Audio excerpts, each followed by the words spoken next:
Hello. Unfortunately, the video of my screen didn't actually survive this time. Uh, of course, any future talks that I may record will have, in fact, already have had working recordings of the screen. But for now, all I can do is I can release all the footage that I actually do have in a Google Drive folder that is linked in the description of this video. And I've cut together what I think is, a decently watchable version. Oh, and I have my slides also in both PDF and Keynote formats in the description. But that's all I can do, and I'm sure there are some better editing choices I could have made. But regardless, I hope you like this. This is my talk on the address sanitizer that I gave on November 3rd, I think, 2025, to UIC students as a student, as a part of the Linux users group. Enjoy. Recording? Okay, good, because I think if you do mind, just let me know and I'll cut it all out from the recording because I don't want to make anyone worry about it. So everyone's good with the QR code? Okay. Yeah, so this is a Google paper. I'm mousing over it now. And it is about the sort of underpinnings of the address sanitizer, which is a tool that you can enable when you are compiling your program that will catch certain kinds of memory errors. Who here has heard of the address sanitizer? Okay, who here has used the address sanitizer? Okay, I think lots of people use it in 261 and 251 here these days, but I remember it from 261, I think. Who here has heard of Valgrind? Or Valgrind. Yeah, okay. So yeah, the motivation is that C lets us do too much with memory, right? It would be great, in some sense, if we could all afford to be writing everything in Java, where these issues basically don't exist. That doesn't mean that they completely don't exist, but they are a lot less scary. So yeah, here's some example Valgrind output. Here are the main things C lets us do with memory that we don't really love. We can have buffer overflows or underflows, I guess, if you want to separate out the condition of indexing with a negative number. That's also bad. Subtracting something from a pointer beyond the bounds. And we have use after free. They can happen in, roughly speaking, 3 different regions of your program's memory: the heap, which is what we allocate with malloc, the stack, and globals. We can also have use after freeze. Those are really tricky and annoying.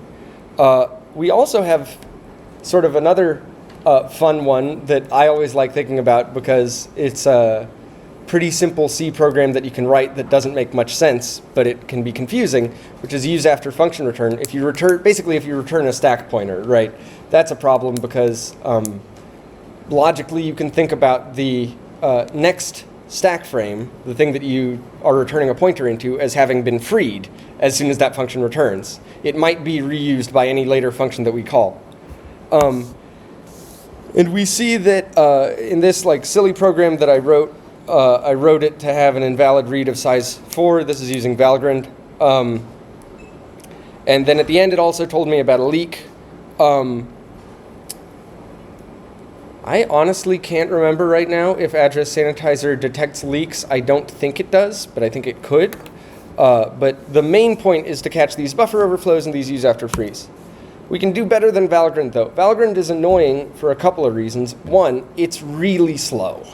I don't have the numbers in my head, but I know it's and it might be an order of magnitude slower than the address sanitizer. The address sanitizer is slow too, but the address sanitizer on average slows things down by 73%, which in a development environment, you can still get a lot done if your program is about twice as slow as it was before. That's all right. You can run lots of tests. So we can be faster. We can also be less intrusive than Valgrind, or at least less intrusive than other tools. Valgrind just takes binary, so it can work on any binary, but or any binary that I think dynamically links with the C allocator. But I think ASAN ends up being simpler. And another really important thing we want this tool to be is accurate. It is the most important thing about this is it needs to have, or it would be really good if it had no false positives, right? If your tool says your program has a problem, you want your program to have a problem. Otherwise, developers who see the tool saying that their program has a problem will learn to ignore the tool. This is why warnings are a perpetual problem, right? Everyone, if you've seen a big code base by like a professional organization or an open source code base or whatever, and you're like, oh, this tool is great, I want to see how it's made, and then you run, and then you compile it. I haven't done this a lot, but if you compile it and then you get a bunch of warnings, or you see that they're hiding all the warnings because they got sick of them, because the warnings didn't actually help them do anything, that's sort of a failure of the warning system, right? So if we're going to introduce a new tool, we need it to be right every time it says we have a problem. Otherwise, people will ignore it. So does anyone have any questions? I've been going very fast. I think I will get to writing some code, and I think that'll be a little bit more interesting. But I want to go over the basics of how the address sanitizer works. Yes? I just want to share that sometimes Valgrind is useful for reasons, because it can offer things that address sanitizer can't. Like, for example, cache grind is fantastic. Yes. So Valgrind is actually Valgrind is actually a suite of tools. And I think even Valgrind, this isn't to convince you never to use Valgrind. This is to let you know, the address sanitizer exists, it's cool, and mostly to let you know, like, how it works, because I think how it works is really elegant.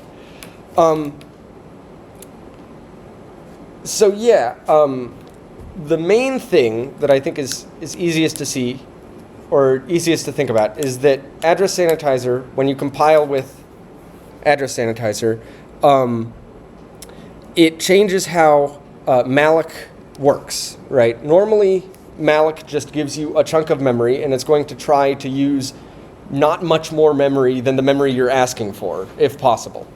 ASAN, one of the reasons that it's slower and not desirable when you're actually running the code. Okay, sorry, I should say this first. ASAN is good for development. It is good for trying to catch bugs. It doesn't really get you anything in production because it isn't perfect. I should have said this also. It is accurate, not accurate, because there are false negatives. Address sanitizer will miss lots of problems that your program could have, and I will show that in just a little bit. But so let's say I malloc two things, mem1 and mem2. Those are the regions of memory I actually care about as a programmer. Address sanitizer will space them out. What am I doing? I'm stepping on the cable. Okay. Address sanitizer will space them out such that there are red zones between them. And red zones, you can just think of them as a different area of memory.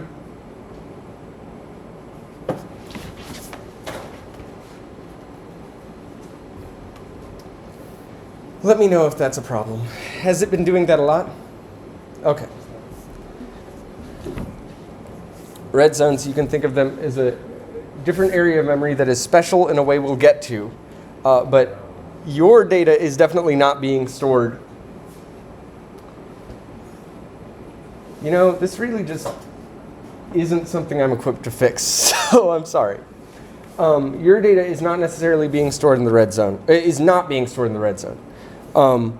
But this raises all sorts of questions, like how does the address sanitizer actually use the red zone, and how is it meaningfully helpful? The first thing I'll say is it uses the red zone because it can tell when you're accessing something in the red zone, and it'll detect that, and it'll say you had an error, right? You can understand that if I...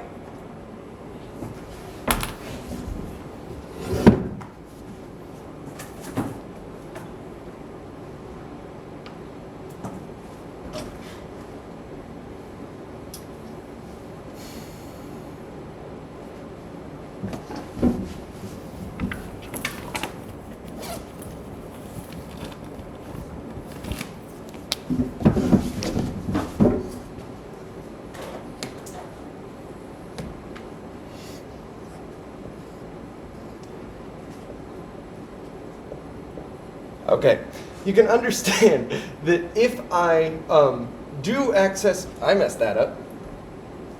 That goes here, and then that goes here. If I access something that is here, that's a problem. I have definitely gone beyond the bounds of the allocations that I should be accessing.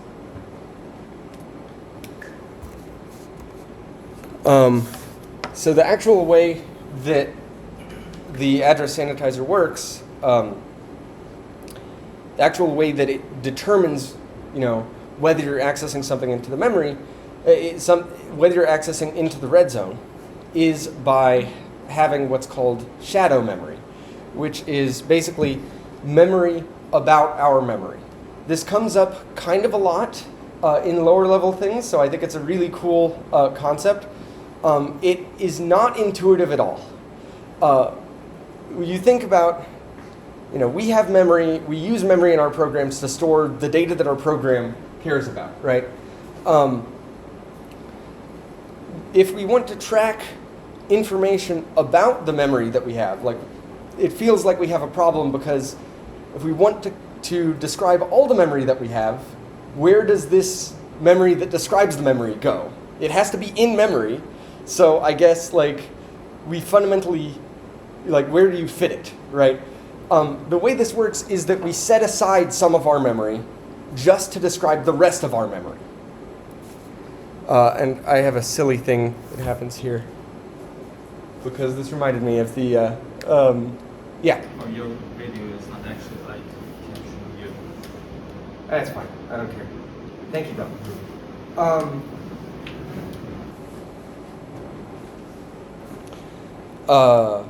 This reminded me of the yo dog, I heard you like whatever meme. That's enough of that. Yeah, so the overall way this works is that our memory map, which you can think of as going from low to high here, we have address 0 down here and address whatever the highest one we can have up here, is split into these regions by this algorithm. Every byte of normal memory, what I was labeling mem1, and in fact even every byte of what was in the red zone, is also has a corresponding shadow byte to it. But lots of the bytes of normal memory share the same shadow bytes. Otherwise, we would have a problem. We would need more, or we would need equally as much memory to store this shadow information as we would need to actually store the application information. So we actually use an 1/8 as much shadow memory. I think this is not to scale at all, which you can connect the 1/8 to the fact that we take the address of the normal byte and we shift it right by 3, which means we're dividing it by 2 to the 3rd, so we're dividing it by 8. How this works is, this is the arrows, this is, on this side we're considering it as normal memory, and then the arrows point to what happens to it when we do this calculation. So what's meant by bad here is that this is a quirk of the algorithm, which is that these things don't actually map to, and these bytes in this range don't actually have corresponding shadow bytes. Let's think about the math here. If I have the address of something in this region, it should correspond to something in the shadow region, because this is in our normal application memory. Stuff that you put in the heap or the stack or globals might be here. So what we do is we divide it by 8, and then we add an offset. And I believe that offset is this distance. So if it was right down here, 0 divided by 8, that's 0, then we add the offset, the shadow byte is here. If it was 1 divided by 8, because we're doing the right shift, that's floor division. We end up at 0 again, and it's the same byte here. it's okay that we have this bad region because the shadow memory doesn't need to have shadow memory about it. The shadow memory, when you put it through this algorithm, will map into the bad area. And we basically don't touch the bad area. It's just sort of a quirk that this mapping doesn't give that meaning. But it's a very simple, calculation. This doesn't seem all that expensive to perform. Right shifts are fast. Adding offsets are fast. And this is good because Address Sanitizer relies on doing this a lot. So equally, we see that everything sort of gets compressed. That's because of the division, and then everything gets shifted up a little into the shadow region because of the addition. Does that make sense? Does anyone have any questions about that? Yeah. I think I understand this mechanism, but I'm not understanding how it relates to the red zones we were talking about earlier. Because Okay. The red zones, Yes. we could detect an access there and then know that it was a Right. malformed access to something nearby, hopefully. But now Yes. we have this whole thing sort of not mapped at all in that linear way. Yes, I totally understand. The way to think of it is that the red zone business, all of this is sort of what's going on in, oh God, okay. What's going on in the memory sections. This is And totally separate. it's totally separate. I will connect them. This is how it actually tells whether we're accessing into the red zone. The shadow memory, this is important. Thank you so much, and this was an out of order explanation otherwise. The whole point of the shadow memory is to describe the normal memory. Most of what it says is this byte a red zone or not? So we look at our memory, right? We access into our memory.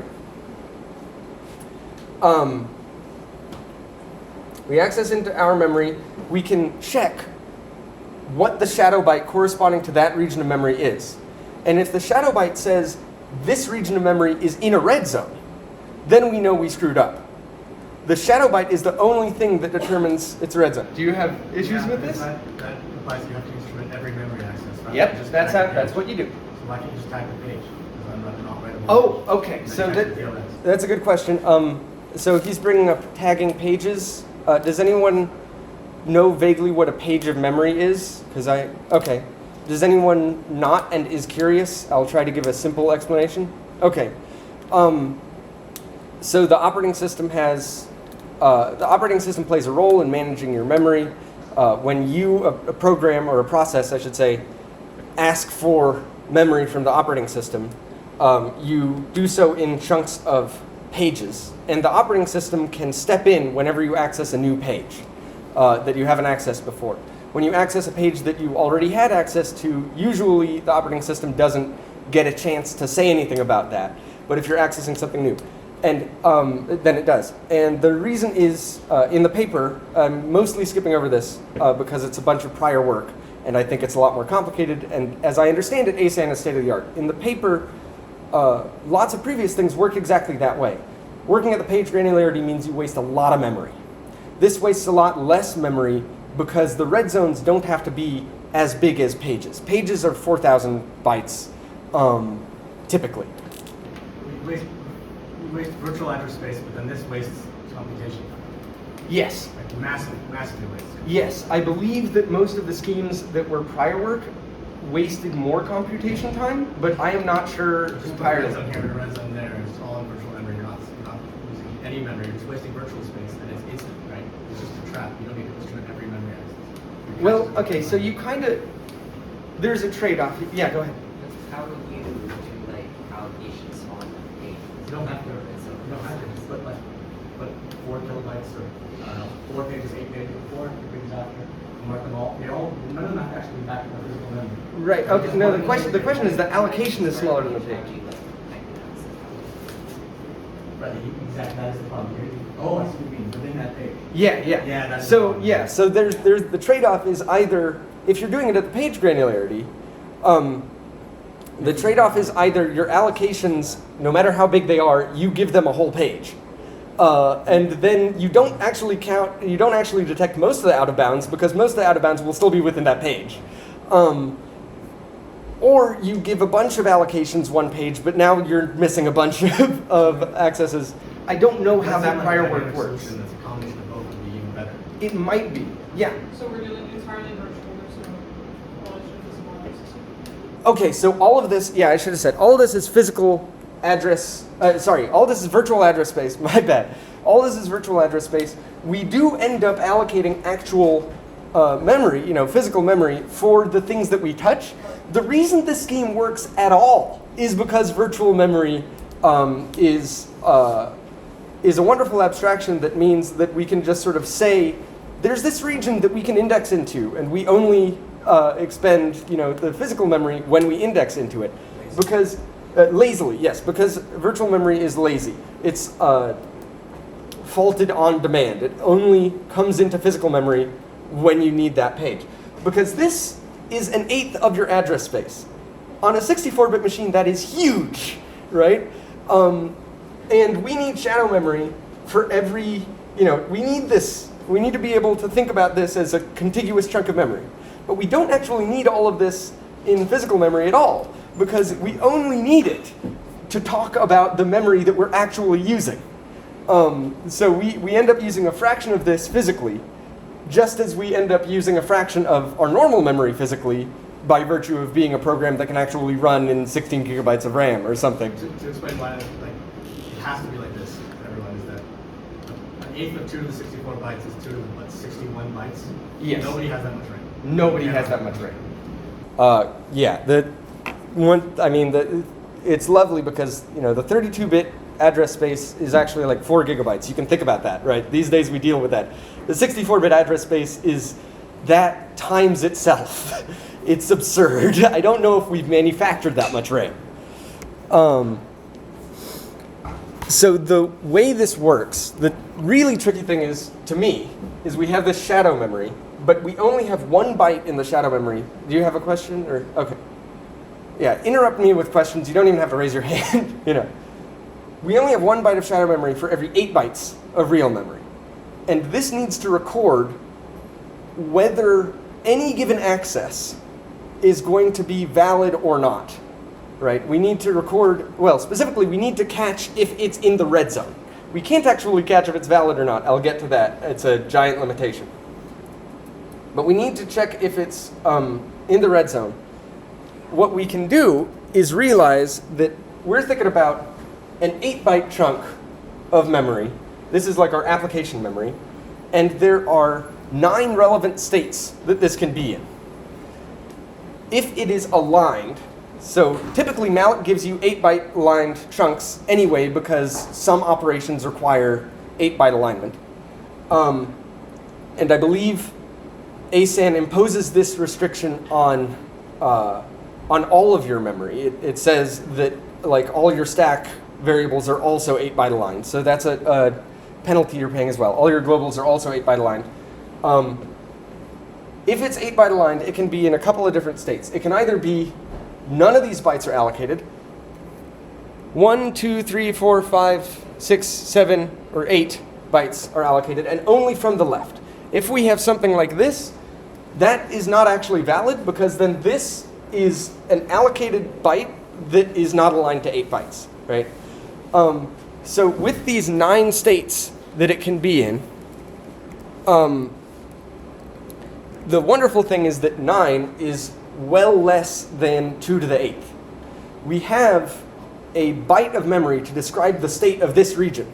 And we can describe the state of this region fully. We can say exactly whether any given one of the accesses into this region is valid or not, just by storing a byte about it. Just by storing a byte about it. And 9 is well less than the size of a byte, so we can actually store a bunch more information than ASAN does. I don't remember most of it, but this is the key thing. Here's the actual implementation. Every memory load, as Jacob was saying, becomes this screwed up thing. We calculate the shadow, so this is every time your program touches memory at all. We calculate the shadow address of the byte that we're going to access. We check if the thing at that shadow address is not equal to 0. 0 is the value that they picked to store in a shadow byte to say this whole thing is valid to access, I think. As in like all No. 8 bytes are allocated. Yes, yes. And there is, I think this is not quite complete. I will go into the paper actually. Whoops. And you know, if this was in the red zone, then we report and crash. Yeah, I actually want to look at. Okay, so how does this work? Every memory load becomes, if it's not equal to 0, then I mean, it seems like if we're accessing like the 6th byte, yeah. there's multiple values that will be valid. It's not just valid. Right. That is my confusion, because if we're accessing to explain that again, if we're accessing the 6th byte and there are 7 bytes allocated, to describe the fact that there are 7 bytes allocated, we will have put in the shadow byte, say 7, so the shadow byte won't be 0, but we should be able to access it. This is a valid part of the memory of the allocation. Let me see. When we store, I think we do something fancy because of exactly that reason, but I can't remember. Oh, I think I just was completely wrong when I was writing the slides. Okay, so ignore, I guess this is useful. Ignore what the stores or loads become. I think every load and store actually becomes this. So every load and store actually becomes this, which means we calculate the shadow address, we find the actual value of the shadow byte. If it's not 0, and if we bitwise AND it with 7, which 7 is no.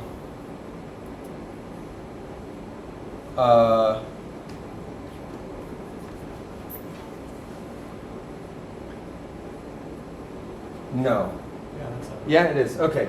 It's 3 ones in binary. So we bitwise AND it with 7,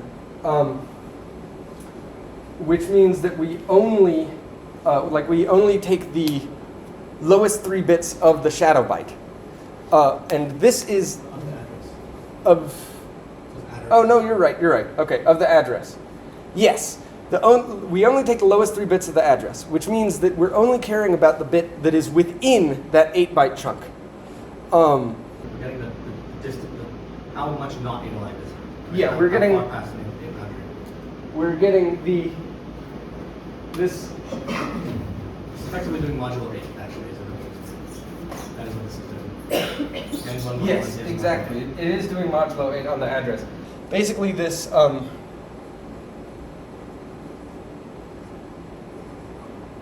adder amper 7 is the distance into an 8-byte chunk that we are accessing. So if we're accessing the 3rd byte of an 8-byte chunk, that address will be some ridiculously large number. But because it's 8-byte aligned, in order to see which part of this 8-byte aligned chunk we're in, we divide it by 8 and we get the remainder, and that's some number of, that's some index into that 8-byte chunk.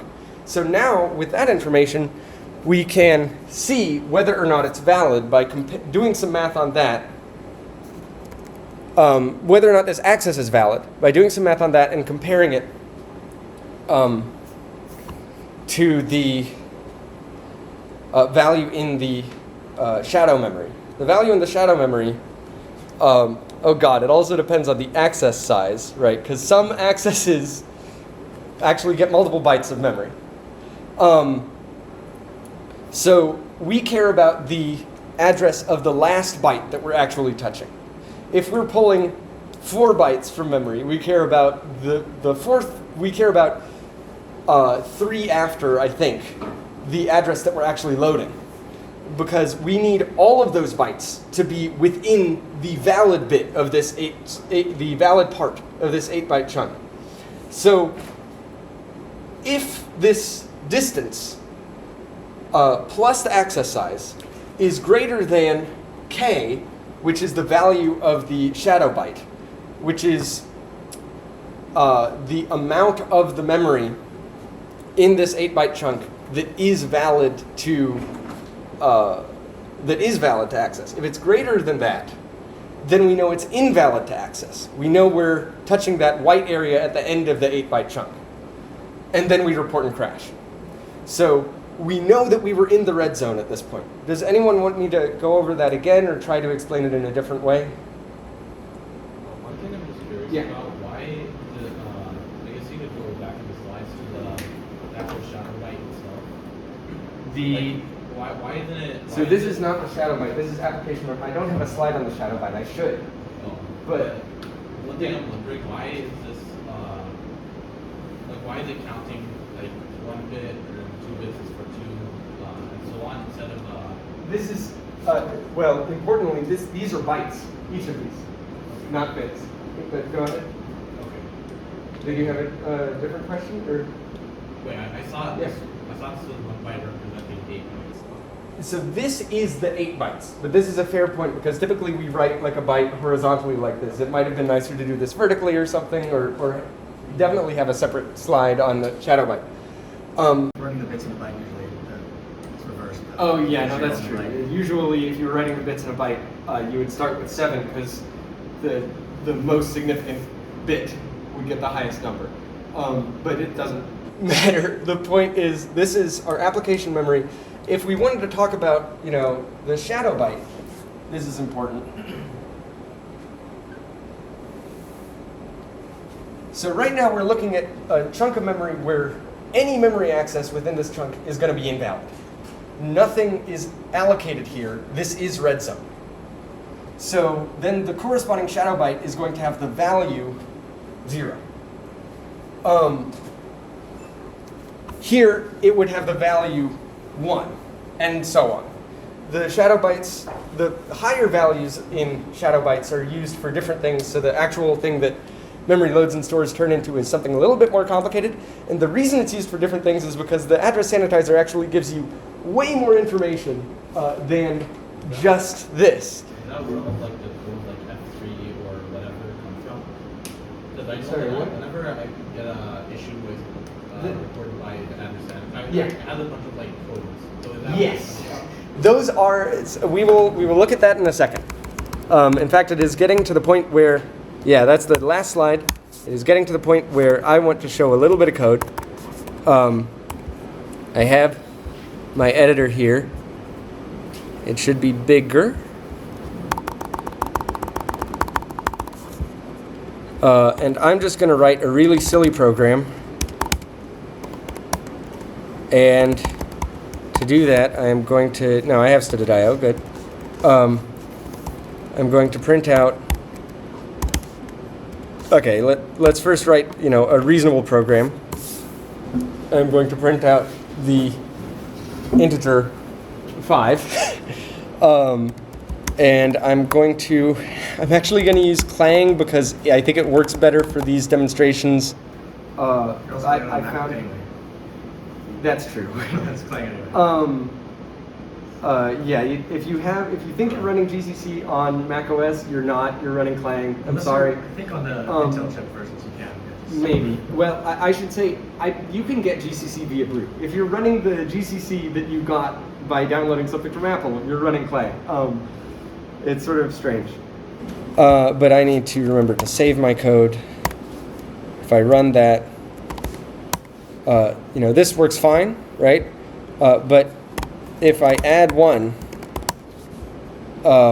to, not that, if I take the address of it, yeah, this is ugly. And then I add 1, and then I dereference that address, which is like, this code looks pretty ugly, and you shouldn't write it. Does this even do the right thing? Is this sort of... This is undefined behavior. Yeah, but it does, right, so actually I meant to ask this question. Does anyone want to give me, this is sort of a trick question, so any answer is fine. What happens when you index outside of an array in C? Does someone give me an idea? It goes to the next area of the stack. It goes to the next area, okay, on the stack. I know your answer is going to be correct, or like the funny thing. Yeah. It reads some random thing, you're saying? Okay, yeah, basically that is often what happens, yes.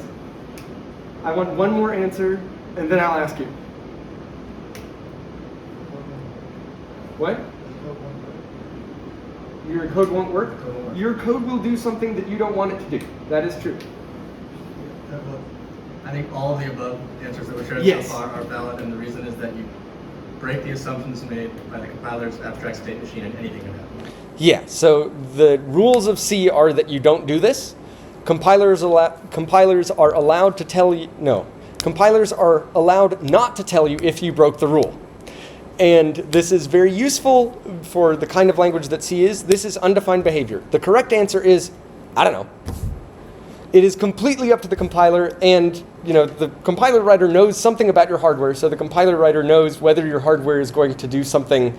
They pretty much know what your hardware is going to do, so you can think of them as having knowledge of what the hardware is doing. So if your hardware does something weird in some version of compiling this program, maybe you can think of it as the hardware's fault. But that's not all that useful. What's really useful is just to think that it's your fault because you were writing C and you shouldn't have done this. And this is one of the lovely and evil things about C. Yes. I think a fun part of this that doesn't get, I think, explained enough is that on one hand it is the compiler's choice. Like the compiler could choose to do something reasonable or choose to do something unreasonable. Yes. On the other hand, it may not be the compiler's choice at all. The compiler might just pass it on through, and then the optimization engine might just assume that this never happens. And because you've done it, Right. what it assumes never happens, you've given a contradiction, and from a contradiction you can prove anything. And so it Yes. literally is like random what's going to happen, depending on the implementation. I was considering the optimizer as part of the compiler, which Yes. usually we think of. But yes. Okay, so if I compile and run this code, One thing is just being that it's not just a choice of the compiler. ASAN gives me this output, and oh my god. Okay. Who has seen this sort of thing before? I'm just curious who came here. Okay, yeah. Have you seen this sort of thing? Has anyone not seen this sort of thing before from ASAN? Okay. So this is the sort of thing that obviously I didn't write the code that printed this. There's some other code that got linked in with my code when I said -f sanitize address that prints this out. This is, that code is basically the report and crash function that we were looking at. And yes, what we're looking at here is sort of confusing. But every one of these bytes is a shadow byte. Does that say 4? What? Does that say 4 on the byte that we're accessing? I can't read because there's It does. It says 4. Oh, that's awesome. Because we had a 4-byte integer there. We had a 4-byte integer there, so the first 4 bytes of that 8-byte aligned chunk, int is 4 bytes. The first 4 bytes were valid, which means that it starts with the 4th byte that's invalid, which means that the thing in the shadow byte should be 4. And we're looking at a shadow byte. Confusingly, I think these are the addresses of your application memory. I believe Not so, shadow bytes? at least. I don't believe those are the addresses of the shadow bytes. Yeah, because they go up 8 by each. Wait, no, let me see. Does that mean that they're... 6. No, maybe they are just addresses of the shadow bytes. No, they go up, they go up way more than 8. We're They going go- up 16 times 8. They're going up 16 times 8, and this is 16 bytes, I think. I'm not sure. Oh, right, because it's 16 times 8. 8 bytes. Yeah, yeah. Right, So this So- is application memory. Yeah, these are application memory addresses, which is useful. You care about your application memory addresses. Maybe that means something to you. Those are likely to look kind of like normal application memory addresses, so maybe you can tell from that whether it's in the heap or the stack, but that's sort of freaky. Maybe I'll get to that. But anyway, we can see that these things were, I think that the algorithm that they actually use is a little different. I think what I was writing was that it would all be zeros if it were in red zone. Clearly here, the red zones are actually holding the value f1. Maybe they're doing some other math. Yeah? According to your earlier explanation, F1 should mean one byte at the start of the allocation. Because if you add that with 7, you get 1. Right? If we're using the lower order 3 bits, for which Lower of order these, 3 or bits. you said 9 Yeah. possible states, so I guess lower order 4 bits. And I then every other think one is it's something else. The lower order 4 bits of that is 1. Right? Like F is... Yes. Yeah. I don't, but the point is that we don't actually have one. I agree, actually, but I don't I think the math that they're doing is different because there isn't one valid byte to access here. I only declared one variable. You know, it would not be okay for me to access the beginning of these, and I don't believe. Some of those are going to be like return addresses and stuff that's valid to access, right? No, Or you're the right. instrument does, though. You're right. So there is other stuff than the variables that I declared. You're totally right. I'm not. Let's check. F1, stack left red zone. Okay. So no, it's just red zone. The algorithm is more complicated. This is a particular kind of red zone that is. It's a value they've chosen to represent. This is the thing that we're gonna. It's a value they chose to represent the application byte corresponding to this shadow byte is in the red zone at a lower address than the stack. So it's like you've gone too far. You've got too far negative. I think this might just be that the paper that you read is the original implementation. Yes. They improved it. Yeah. Yes, they have improved it. There's some other things about that too. But okay, so I think the most interesting thing to do, and maybe the main thing that I'm actually going to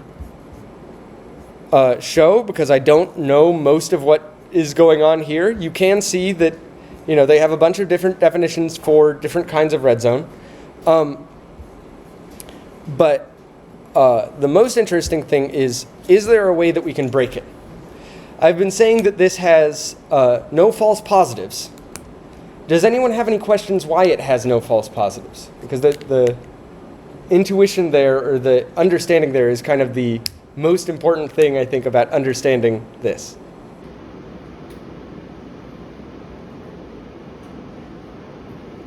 Sure. What if we allocate memory without malloc? Don't do that. Okay, so ASAN that won't would work. result in Yeah. false positive, okay. Yeah. If you allocate memory without malloc, like if you build your own allocator, I guess that means that somehow you interacted with some system that gave you access to a bunch of memory, out of which you are now allocating memory. That's usually how you write an What do you allocator. need for an allocator? I'm just thinking, just like directly go to the operating system and get a page.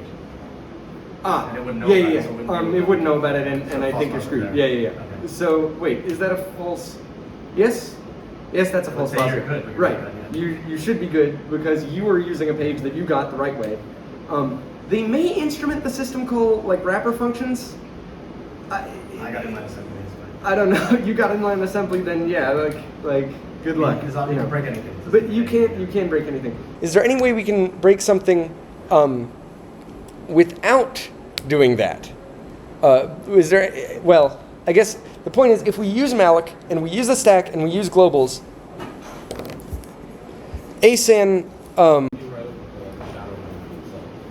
You write over the shadow memory itself. Ooh, this is interesting, and I need to remind myself why this is. I was thinking we could jump over it. Like we could, our out of bounds access on one thing could be an inbounds access on something else, and it won't catch it. An out of bounds access on one Not thing. like if you have two arrays Yes, next to each other, okay. out of bounds access on this one goes into the next one. That's undefined behavior, but this may not say. Okay, so what he said was, if we jump over the red, I'll get to your question as well, but he said if we jump over the red zone into another valid allocation, this won't tell us anything. And I was fuzzy with my questions, but is that a false positive or a false negative? False negative. That's a false negative. That's exactly the way you can break it and get a false negative. I thought that was what you were asking. No, I was asking, is there a way to get a false positive? Then But- might see my mmap answer. Yes, no, true. If you mmap, if you ask the operating system directly from memory, you can get it. But okay, so what if we write over shadow memory? I think we totally could, except if our program touches shadow memory. First, hang on. When we were writing your program, or when we were writing our program, this is a silly cop-out answer because I was asking, like, is it possible? And you're totally right. I will get to why it's not possible, which is cool, or not possible. But if you're writing your program unaware of ASAN. Because the point of why you're writing your program is because you want it to do something meaningful. And in production, you aren't using ASAN because ASAN is still really slow. The other thing is ASAN doesn't actually protect us all the time from buffer overflows. There are false negatives, and I'll show you that. So it's not like, oh, I hardened my C program, it doesn't have buffer overflows anymore because I compiled it with ASAN and I'm running that version in production. No. And a clever person will be able to be like, oh, there's a buffer overflow here. You know, you're not doing a bounds check. I just have to exploit that a little bit harder. You know, I just have to think about it a little harder, and you didn't really improve anything. You wasted like 5 minutes of their time. The point of this is to catch accidental buffer overflows. That's why we run it in development, and that's why it's pretty good. But, so the reason I said all that is you're writing it, you're not thinking about ASAN, so you're not going to be deliberately accessing shadow memory. And if you're not deliberately accessing shadow memory, ASAN will have laid out your memory such that it belongs in this memory region or this memory region. The clever thing is what happens when we access a byte of memory? We run this. Load or store. Okay, we run something like this because the actual algorithm is more complicated and we had all those funny values for shadow bytes. But we run this. And I don't think that exactly this is enough to show the problem. I think there may be an extra step. Okay. Maybe you could check if the address area is in the bad area. Yes, exactly. If we end up calculating the shadow address and it's in the bad range, the only things that map to the bad range are shadow. So we know you were accessing the shadow bytes, so we can fail in a different way. We can notice, like, you were trying to touch the shadow bytes to screw with my operation. I don't, like, that's not really an error with your, no, that is an error with your program. Nothing should be allocated there, right? So at that point, you know, when we even touch the shadow memory to try to mess with the behavior of it, we fail then. Instead of getting far enough that we messed with the shadow memory and now it doesn't catch an error. Yes? I've now thought of another way to break this. Okay. Which is touch the shadow memory like we're talking about, except make it possible by, like, don't actually put that in your L files code. Allocate some memory, copy the bytes in, and then jump there. And then it won't be instrumented. Yes. You can always break it. Again. Yeah, you can always break it. But this tool is supposed to help a cooperative developer. It is not supposed to help an uncooperative, or it's not supposed to defend against an uncooperative developer. And you'd have to be pretty uncooperative. I think the fact that that's the best answer that we can come up with so far is copying in machine code from some other source as part of the running of your program, or maybe there are some other... Line assembly syscall. Okay, or yeah. No, true, yeah. Having an uninstrumented bit of our code, you know, that's totally valid to do sometimes, but ASAN is not really going to help you there. It would be really hard to. The important thing, how do we jump over this? Okay, it is kind of deceptively simple. This is red zone. Let me demonstrate something just a little bit more, which is, and then I know I'm over, no, I'm not over time, but I will be over time shortly, and that's fine because, you know, I'll be done soon. What did I guess I just ran Clang. My terminal is having a day. Okay. Wait, did you save and recompile? What? Did you save and recompile? I saved. I don't know. I thought I'd recompiled. I don't know what's going on because this is not what I would expect. Oh, this got optimized out, I think. This is a problem whenever you're doing this. No, I think 01 might be the default. Let's try about. Not 0. I don't know. Let's try -00. So, oh my God, my terminal hates me. Okay.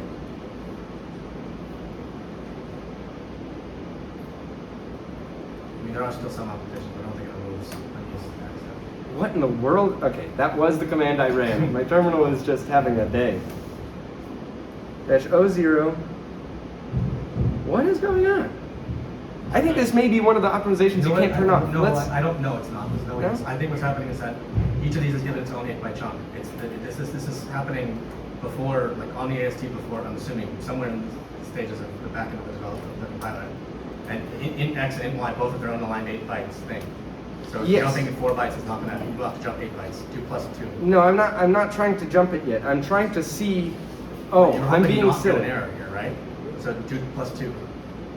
Yeah, let me think. I actually have to jump. I'm not even there. I was just getting confused. Let's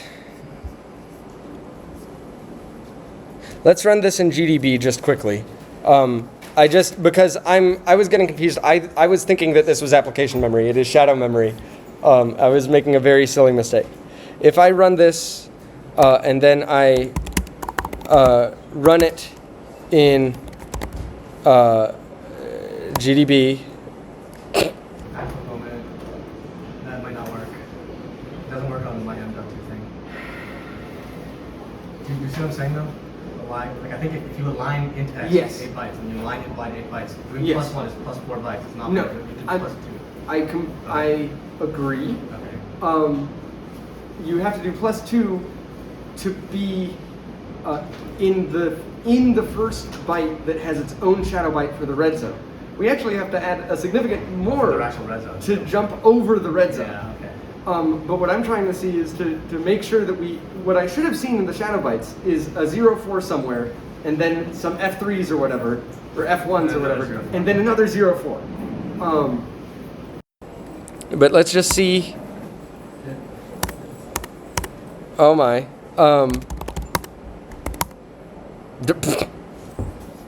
What? Use LODB, it won't be that different. I don't know how to use Neither do I, but GDB on macOS is a pain. What? Wait, did you compile with G? Did I compile it with -G? No, I did not. Let's try that, but I don't think that's going to change this behavior. Because I think that Symbols. that just gives you more information, but it doesn't like. Okay, let's see. Doesn't what? Same thing. Same issue. Yeah. Okay. Yeah.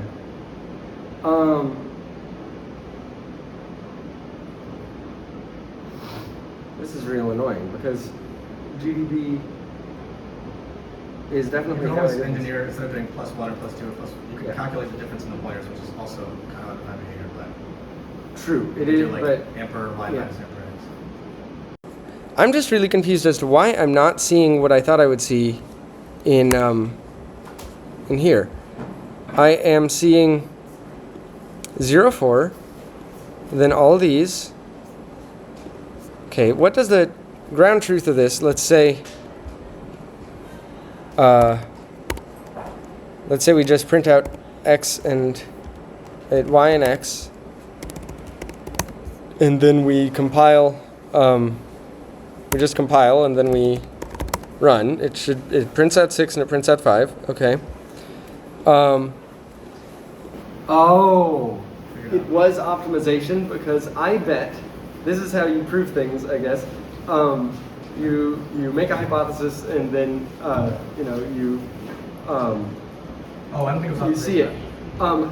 This is optimization. I think that And it's because these things don't live in memory, because I didn't take their addresses.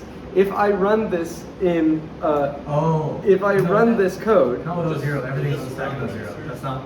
I don't think claim does that either.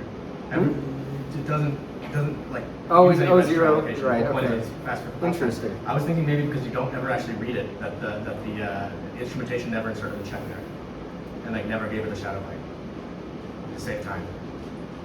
It wasn't really any need, right? You never used it. But because the optimizer's not going to remove it, and nor the stack allocation Maybe. space. Okay. I'm sure if you disassemble it, Try printing the address of X and Y. yeah, I'll do that's that. a good I will do that. Because whatever yeah, I agree that actually shouldn't be optimized in the way that I was thinking of. And then this is, do you remember the C format string for this bullshit? What are you trying to do? Print an address. P. Okay, thank you. I No. see Vim mode, but I don't see Vim actions. Yeah, well, you are seeing Vim actions, but they're weird The ones. bad ones. Uh, RP. Okay, so they're there. Okay. Then let's Oh, look, it's just. separated by 8 bytes like we expect, Yes. not by 4 No. or 0. Not separated by 8 bytes. This is that separated Oh, by sorry, 8? 16 bytes. Yeah, 16 Yes, bytes that's is separated multiple by line 16 eight. That bytes. makes sense. Yeah, so I'm gonna just try to screw it up after running these lines, which because I'm running with O0, this I can rely on this probably. And that will be, just indexing. And by screw it up, I just mean, get an error, not defeat the thing, not defeat asan. I think the last thing I do will defeat asan, or defeat asan. This isn't JavaScript. You do need the semicolons at the end.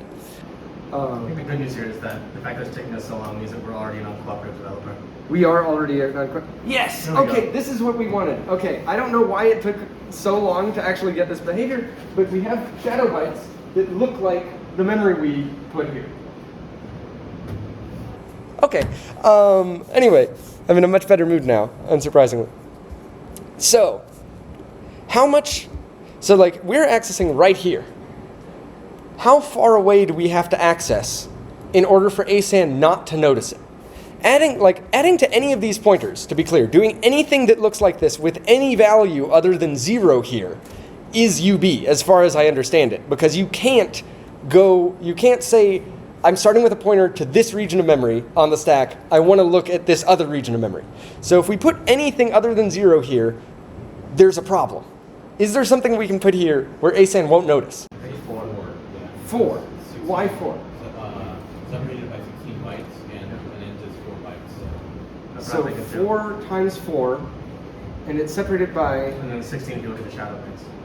16 bytes. Right, you have to jump over the 04 and then jump over the F2, and now you're in the second 04. So 16 divided by the size of integer 4. So plus 8. So plus 8 gets us here, plus 8 gets us here. Plus 8 bytes gets us here, plus 8 bytes gets us here. Then we're trying to read the second integer. So plus 4, because 4 times 4 is 16. I think you're right.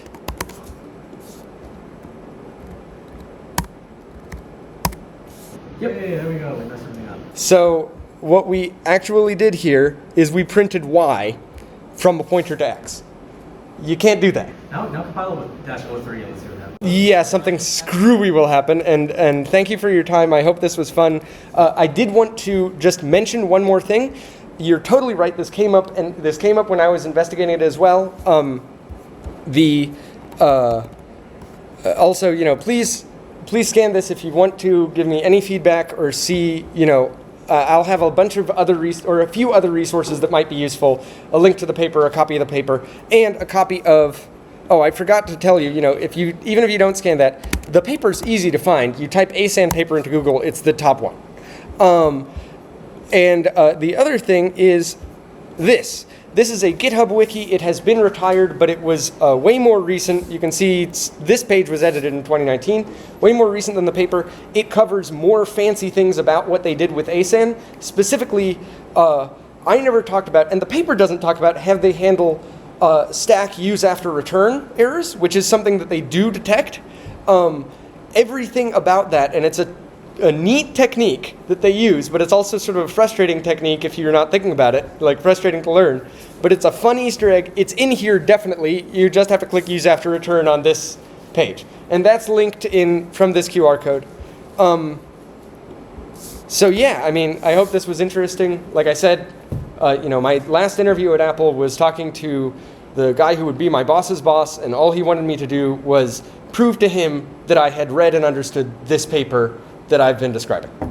So we can continue to do fun things like -03, which I can't believe that this terminal is so bad. So this editor is supposedly, what is that? LDSL terminal was bad, but I don't know what's going on. I think this makes VS Code look good. Just run tput init and pray. Or actually, yeah, use an actual terminal. I'll use an actual terminal is what I'm going to do. CD coding, asan. Also, fun fact, asan is also used in unsafe process stuff because Yes. Miri doesn't catch everything. Really? Okay. Miri has the same problems, and the sets aren't Okay. identical in what they do. Oh, and I never got to the blurb thing that I said, which was really neat insight that I gained from this, which is why does C even have these problems? When you ask to access memory in C, C knows one thing, the pointer. When you ask to access and the size. When you ask to access memory in Java or in a safe language, those languages almost always, I think maybe universally, know the pointer and the bounds of the allocation that you're accessing into. C doesn't remember that. So the same reason why ASAN can't be perfect, even though ASAN's pretty good, is why we have this problem in C in the first place. Yeah, how C does. I know when you call malloc, doesn't it store the malloc that you allocated somewhere? Yes, it does that. It's Right. not- So it's it not stores checked. that How would there, it know but it what- doesn't. How would it know where the chunk header is, right? I can Yes. put a pointer somewhere in the middle and then offset there. It doesn't know what chunk header is, and it's not going to insert a runtime check. And- Because and the it- entire purposes, you only Yeah. you only pay for what you use. And importantly, that ASAN is a fancy thing that takes advantage of the fact, like we were talking about, that almost every C program and lots of other programs boil down to using malloc to manage a lot of their memory, maybe all their dynamic memory. But the compiler and the library are typically somewhat separate, right? So the implementation detail of where malloc stores the size is something that malloc knows about, but the compiler isn't necessarily thinking about that. The compiler is compiling that library kind of like every other library. These days it's complicated. And importantly also, it's not all heap memory, right? One of the things that C gets that's really nice and really fast is you can just declare a literal static array of like size 20. And the number 20 doesn't end up in your binary necessarily because it's not relevant. This is why whenever you're talking about arrays in C, you have to talk about the pointer or the array or whatever and the length. You have to separately store that because C doesn't store that for you. It does within a function. Array to pointer Interesting. happens across functions. So that's why if you use size of an array and you Right. declare it in a function, it will say like 20. Oh, no, or you're- about you're 20 right. times 4 It because know- of interest. But it'd it be passes to a important- function, now it's a pointer. You're totally right. The actual thing that I should say is it knows it at compile time if it's statically sized. It doesn't remember it. It doesn't instrument your checks with bounds checks. No, it doesn't At instrument it. runtime If is you- the point. If you put Yeah. a check that uses size up, it knows Okay, it. no, you're right. And runtime. You're right, actually. That's, yeah, okay. I guess the last thing we wanted to do was just this GCC, no, Clang, just because I don't like lying. I don't like it when my computers lie either. Dash O3 bra.c dash F It's not even sanitize. F sanitized because I want to see how it fails. Okay, just I'm betting it F sanitized.